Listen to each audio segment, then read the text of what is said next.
At Sun, our priority is to support students' dreams and hobbies. నా ముఖం చూస్తే పెంట మీద టీవీలు పాత సీసాలు కొనేవాళ్ళ కనిపిస్తున్నానా? పైన డొక్కు తప్ప లోపల తెలుసు కదా. 116 ఇస్తాను. నా షాప్ అంతా అమ్మి పట్టుకెళ్ళండి, కానీ ఈ టీవీ ఒకటి మాత్రం వదిలేండి. అది నా తెలివితేటలతో నేను అమ్మింది. నాకు గాని కోపం వచ్చిందనుకో, నిన్ను తారు డబ్బాలో ముంచేసి మేడ్ ఇన్ మలేసియా అని అమ్మేయగలను. అమ్మో, దీనికోసం చూసి పెట్టండి. చూశాను, తీసుకెళ్లి పెంట మీద పడాయి. అక్కడి నుండి తెచ్చానండి. అయితే ఏం చేయమంటావు? మ్యూజియం లో పెట్టమంటావా?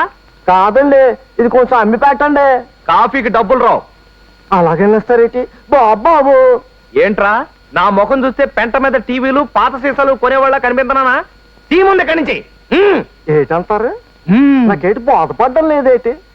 అడుగు షాపులోనే ఉన్నాడు. ఇదిగో చెప్తాను. నిన్నే, ఇదిగో ఏ పెంట మీద టీవీలు ఇలా ఏదండి? చూడరి, పైన డొక్కు తప్ప లోపల తెలుసు కదా. 116 ఇస్తాను. ఇదిగో ఆ నిద్ర గన్నేరు చెట్టు కింద కాసేపు నిద్రపో.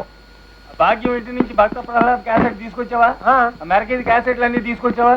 ఏమి మరి సొంతంగా అతికిచ్చావు? సొంతంగా హలో, ఏమన్నా నీ అప్పసొత్తు అనుకున్నావు? అసలు ఏమన్నా నిన్ను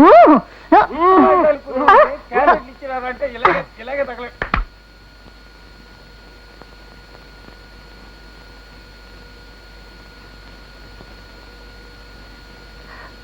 మీరు కూడా వ్యాపారం చేసుకునే వాళ్ళేగా పాపం, ఎంతకాలం ఊరుకుంటారు? చెంపలు వాయించి అడగండి. ఇచ్చాడా సరే సరే, లేకపోతే ఏదైనా ఒక విలువైన వస్తువు పట్టుకెళ్ళిపోండి. అప్పుడు గాని వీడికి బుద్ధి రాదు. అంతేనంటారా? డొక్కు టీవీ. ఏం చేయాలి? ముందు సరే, నీ సంగతి తర్వాత చెప్తా. 1/2 కిలో పచ్చిమిరపకాయలు పరపరా నగలేశాను, మంటెత్తిపోయినాను. కమాన్, అర్జెంట్ గా సిటీ బట్టి లేకపోతే ఈ షాపులో ఏం పట్టుకెళ్ళిపోతానో నాకు తెలియదు. అయ్య బాబు, ఇందా మూర్తి గారు కావాలంటే వీసీఆర్ పట్టుకెళ్ళండి, లేకపోతే మా శర్మ గారు చూపించినట్టుగా ఈ కెమెరా పట్టుకెళ్ళండి. ఇదిగో ఆ క్యాసెట్లన్నీ పట్టుకెళ్ళండి, నా షాప్ అంతా పీకేయండి. అంతేగాని ఈ టీవీ మాత్రం పట్టుకెళ్ళదు సార్. ప్లీజ్ ప్లీజ్, టీవీ కావాలి. ఇదిగో శర్మ గారు, మూర్తి గారు కాళ్ళు చెరువు పట్టుకోండి. నాకు టీవీ కావాలి. అమ్మా, మూర్తి గారు నా షాప్ అంతా అమ్మి పట్టుకెళ్ళండి, కానీ ఈ టీవీ ఒకటి మాత్రం వదిలేండి. జీవితాంతో దీంతో బతికేస్తాను. కావాలంటే మీ కాళ్ళు పట్టుకుంటాను. నాకు టీవీ కావాలి. దీని ఖరీదు 58,000 రూపాయలు. పొద్దునే షేక్ అబ్దుల్ ఖాన్ గారు పంపించాడు. దుబాయ్ నుంచి ఈ టీవీ షిప్ లో దిగింది. ఈ టీవీ మాత్రం పట్టుకెళ్ళండి సార్. అయితే పట్టు సైకిల్ పట్టుకెళ్ళిపోతా.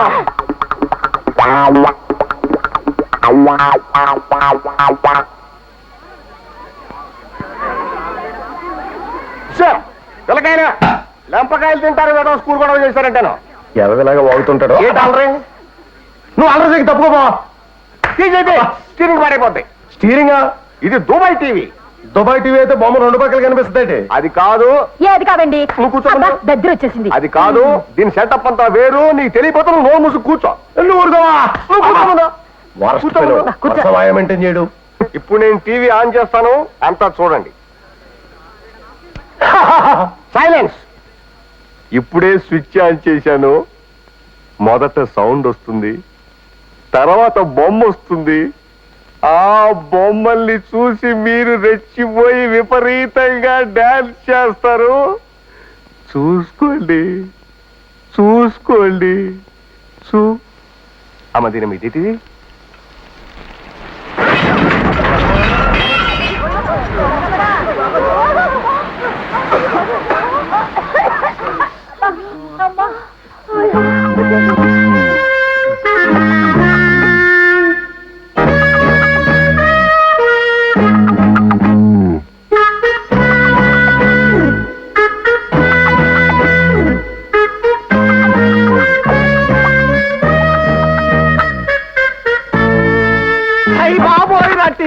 నా టీవీ కాల్ చేశారు రా బాబోయ్. ఏంటి గొడవ? ఆ గొడవ కాకపోతే ఏంటండి, ఇదేమన్నా మామూలు టీవీయా? దుబాయ్ స్పెషల్, ఖరీదు 58,000. పొద్దునే షిప్ లోంచి దిగింది. ఎన్ని ట్యాక్సులు కట్టారు. మా ఫ్రెండ్ అబ్దుల్ సులేమాన్ ఖాన్ గారు అమ్మి పెట్టమని పంపించాడు. ఇప్పుడు వాడికి నేను ఏం సమాధానం చెప్పను రా దేవుడా. మూర్తి గారు ఏం సమాధానం చెప్పరు, ఇదిగో దివాకరం, ఏంటి గోళ? కాకపోతే ఏంటండి, నా చీటీకి నీ టీవీకి చెల్లి. కావాలంటే ఈ 2,000 రూపాయలు ఉంచుకో. నాకు వద్దండి, వద్దండి. చిచ్చి, ఇదంతా నీ వల్ల వచ్చింది. ఎంత నష్టపోయాను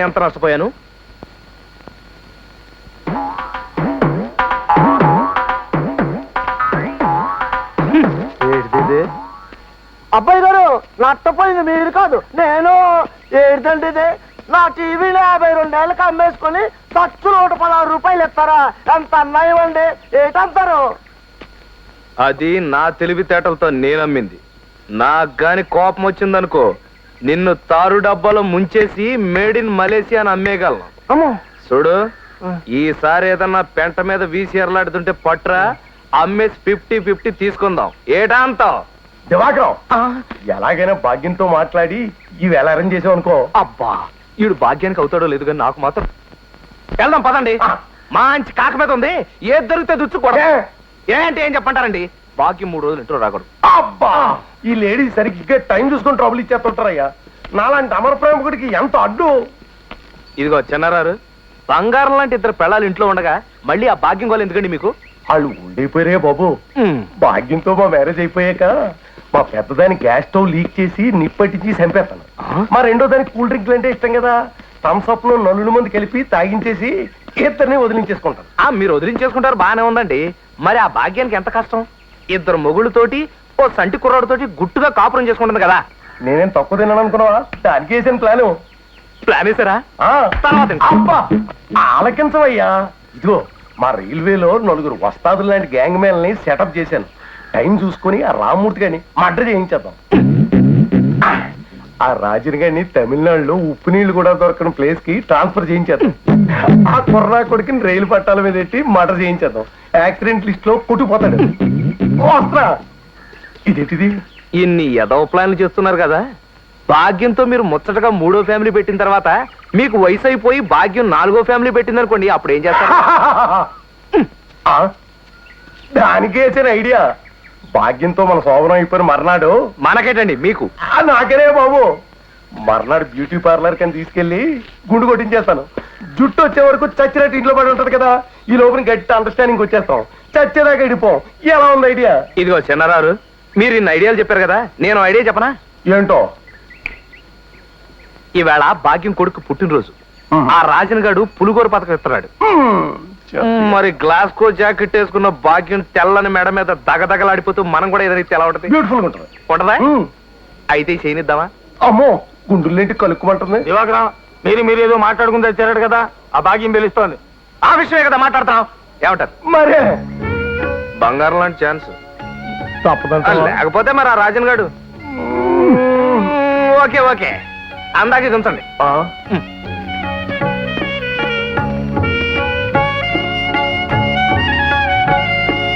ఇదిగో దివాకరం, మెట్లు వెనక పక్కన ఉన్నాయి, వెనక పక్క. అమ్మా తెలుసురావమ్మా, ఎప్పస్ బేరం. ఇంకా నా కొడుకు తినేస్తున్నాడు. చూడవయ్య దివాకరం, కొత్త బట్టల మీద కొంచెం వచ్చేసాడు. కొత్త బస్సాలు ఉండవయ్యా. మంచి బిజినెస్ టైంలో అర్జెంట్ తీసుకొచ్చారు మీ ఇంట్లో వాళ్ళు. ఏంటిది? ఏ ఎదవాళ్ళేడు? ఇదిగో నువ్వు కిందకి వెళ్ళి వచ్చిన పైకి పంపించు. వెళ్ళండి. పదండ్రా. పదప్పా, ఈడొకడు నాకు పోటీ. పదా. చూడు దివాకరం, మనలో మనం సర్దుకోకపోతే ఎలా చెప్పు? పెంచిన వాళ్ళంతా డ్యూటీ నుంచి రావడానికి కాస్త అటు ఇటు అవుద్ది. ఓర్చుకుందు. ఏం ఓర్చుకోవడం అమ్మా, అర్థం పడతా లేకున్నాను. ఇదిగో శర్మ గారు పదండి. కెమెరా ఎప్పుడో బిగించేశాను. చాలా ఇంపార్టెంట్ ఫోన్లో ఉన్నా. ఇదిగో శర్మ గారు, భలే మంచి టైం దొరికింది. వాళ్ళకి చెప్పకుండా మనం ఆ ఆట తీసి థ్రిల్ చేయాలి. మీరు ఆ బ్యాటరీ స్విచ్ నొక్కండి. ఎందుకు ఈ పనికి మాలిన పనులు?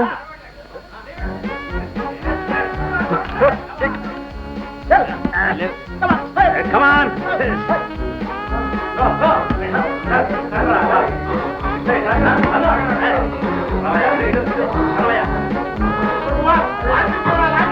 ఎక్కడ?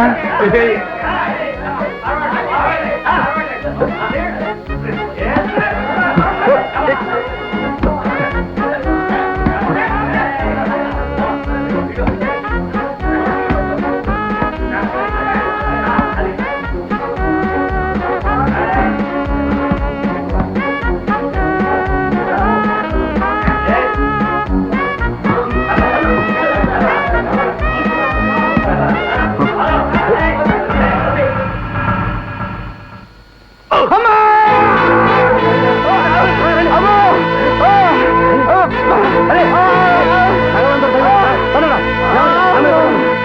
శర్మ గారు ఆ? మీరు ఈ ప్రోగ్రామ్ చూసుకుని షాప్కి వెళ్ళండి, ఆ. నేను వచ్చేస్తాను. ఈ కాలం కోవాలంతా ఇంతే బావా. అవును, ఆట ఆడేటప్పుడు లోపల కట్రాయిలు వేసుకోవద్దు. సేఫ్టీ ట్రైన్లు చూడు ఎంత ప్రమాదం జరిగిపోయిందో. పాపం ఏమిటో ఏటో.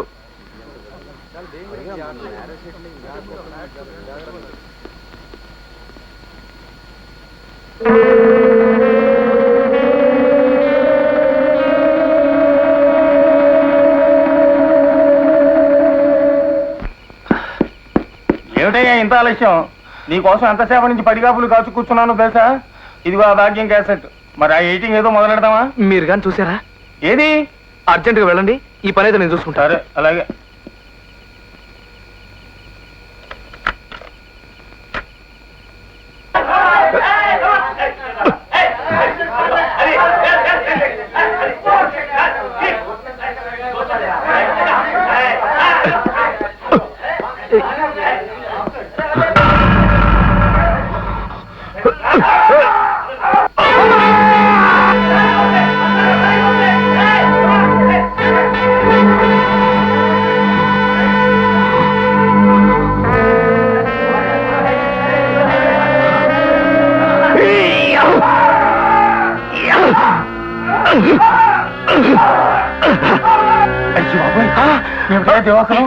చూస్తుంటే ఇదేదో కావాలని తన్నినట్టు కనిపించట్లేదు. అదేం కాదు, మీరు అనవసరంగా తెలిసి తిరిగిన వాగులు వాక్కండి, వెళ్ళండి.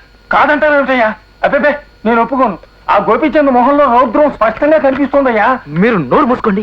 ఇదిగో, ఆటల్లో గెలవాలనుకునేవాడి ముఖం అలా రౌద్రంగా కనిపిస్తుంది కానీ మీలాగా దరిద్రంగా ఉండదు. మీరు చూసినంత మర్చిపోయి ముందు బయటకు రండి. నాకెందుకో భయంగా ఉంది. ఆ గోపిగడికి తెలిస్తే నిన్ను కూడా సుందర్ కుమార్ దగ్గరికే పంపిస్తాడు. నా మాట నేను ఆ క్యాసెట్ ఇచ్చి తగలెట్టేస్తాను. నేను ఆ క్యాసెట్ తగలబెట్టను, దాచుకుంటాను, లేకపోతే బ్లాక్ మెయిల్ చేస్తాను. మీకెందుకండి, వెళ్ళండి. ఛే, వీడు బతుకింతే. చెడిపోయేవాడిని ఎవడు బాగు చేయగలడు?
పాపం సిఐ గంగరాజ్ గారు అబ్బాయి నా చేతిలోని గిలగిలలాడుతూ చనిపోయాడు.